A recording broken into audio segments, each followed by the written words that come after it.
Hello friends, स्वागत है आपका रिकाउंटर अतुल में, जहां आपको सुनने को मिलती हैं ढेर सारी कहानियां। अगर आपने अभी तक सब्सक्राइब नहीं किया है तो इसे सब्सक्राइब ज़रूर कर लें। आज की कहानी का नाम है आखिरी पत्ता। बिना किसी देरी के इस कहानी को शुरू करते हैं। ग्रीनविच विलेज न्यूयॉर्क सिटी का एक छोटा सा इलाका था जहां बहुत से कलाकार रहते थे। वहां की तंग गलियां और छोटी इमारतों में कला और सपनों का संसार बसा हुआ था। वहाँ दो युवा लड़कियां रहती थीं जिनका नाम सू और जॉन्सी था। सू और जॉन्सी भी इस छोटे से मोहल्ले में रहा करती थीं। दोनों बहुत अच्छी दोस्त थीं और एक दूसरे का सहारा भी थीं। वह एक छोटे से किराए के फ्लैट में अपनी कला के सपनों को साकार करने की कोशिश कर रही थीं। सर्दियों के दिन थे।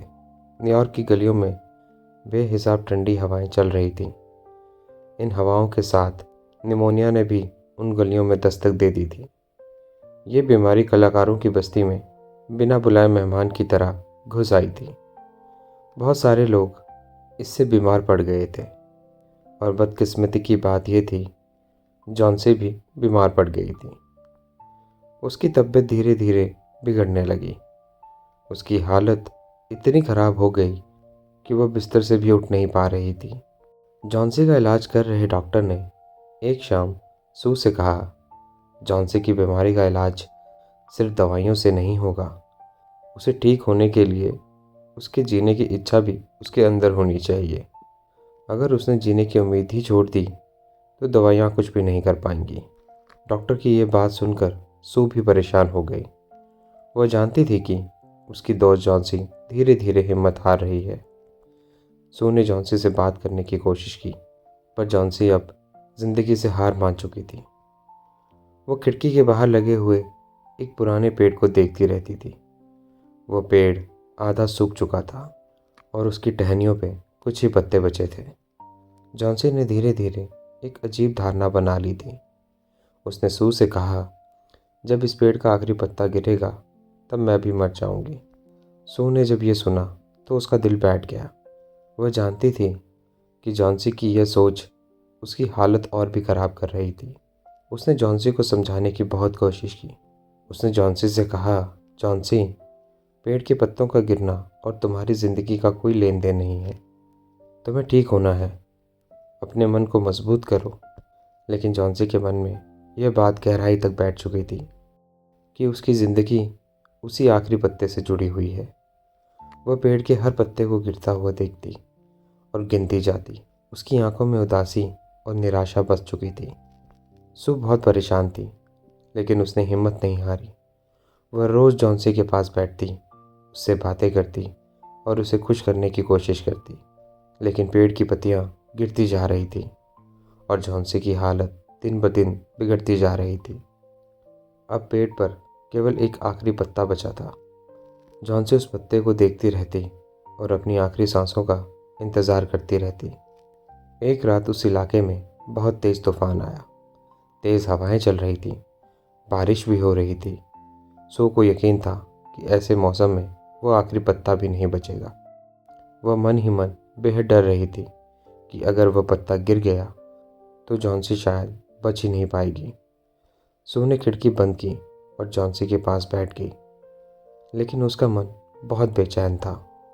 वह जॉन्सी की ज़िंदगी के लिए प्रार्थना कर रही थी। सुबह का उजाला होते ही जॉन्सी ने सू से खिड़की खोलने को कहा। सू का दिल तेजी से धड़क रहा था।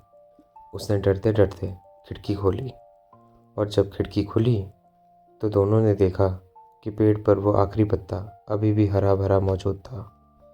जॉन्सी ने उसे देखा और उसकी आंखों में एक नई चमक उभर आई। उसे वो विश्वास नहीं हो रहा था कि इतनी तेज़ हवाओं और बारिश के बावजूद भी वह पत्ता अभी भी टिका हुआ था। जॉन्सी ने एक गहरी सांस ली और सू से कहा, शायद मैं अभी भी बच सकती हूँ। अगर पत्ता नहीं गिरा तो शायद मुझे भी अभी नहीं मरना चाहिए। सू ने राहत की सांस ली और मन ही मन उस पत्ते का शुक्रिया अदा किया। जॉन्सी की तबीयत धीरे धीरे सुधरने लगी। उसने अपने मन से यह सोच निकाल दी कि उसकी ज़िंदगी उस पत्ते पर निर्भर है। अब वह जीने की इच्छा करने लगी थी और उसकी हालत में भी सुधार होने लगा था। कुछ दिन बाद जब जॉन्सी पूरी तरह से ठीक हो गई, तब सू ने उसे एक बात बताई। तुम्हें पता है जॉन्सी, वह आखिरी पत्ता असली नहीं था। जॉन्सी हैरान रह गई। क्या मतलब? सू ने कहा, वो पत्ता दरअसल एक चित्र था जिसे हमारे नीचे के फ्लैट में रहने वाले बूढ़े अंकल ने उस रात दीवार पर बनाया था। वो तुम्हारी हालत जानते थे, इसलिए तूफान वाली रात उन्होंने तुम्हें हिम्मत देने के लिए वह पत्ता वहाँ बनाया था। जॉन्सी की आंखों में आंसू आ गए।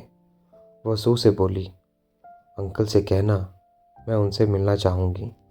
सू ने दुख भरे स्वर में कहा, अंकल अब इस दुनिया में नहीं हैं।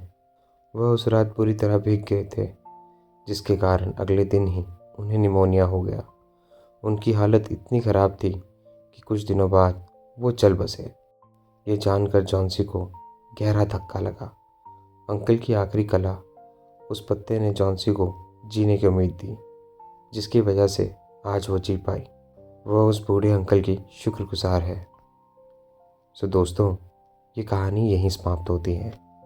कहानी में यही दर्शाया गया है कि हमें कभी भी अपनी जीने की इच्छा को नहीं छोड़ना चाहिए। चाहे कितनी भी प्रॉब्लम्स आएँ या कोई भी बीमारी आपको लग जाए, आप अंदर से जब तक खुश रहोगे, आप हमेशा स्वस्थ रहोगे। तो दोस्तों, जीना सबसे ज़्यादा ज़रूरी है और जीने के लिए खुश रहना ज़रूरी है। तो कोई भी मुसीबत आए या कोई भी बीमारी लगे, अपने आप को अंदर से खुश रखा करो। तो दोस्तों, अगर ये कहानी आपको अच्छी लगी हो तो वीडियो को लाइक और शेयर ज़रूर करें। और हाँ, मेरे चैनल को सब्सक्राइब करना ना भूलें। मैं लेके आऊँगा आपके लिए नई से नई कहानियाँ। सो मिलते हैं आपसे नई कहानी के साथ। तब तक के लिए शुभ रात्रि।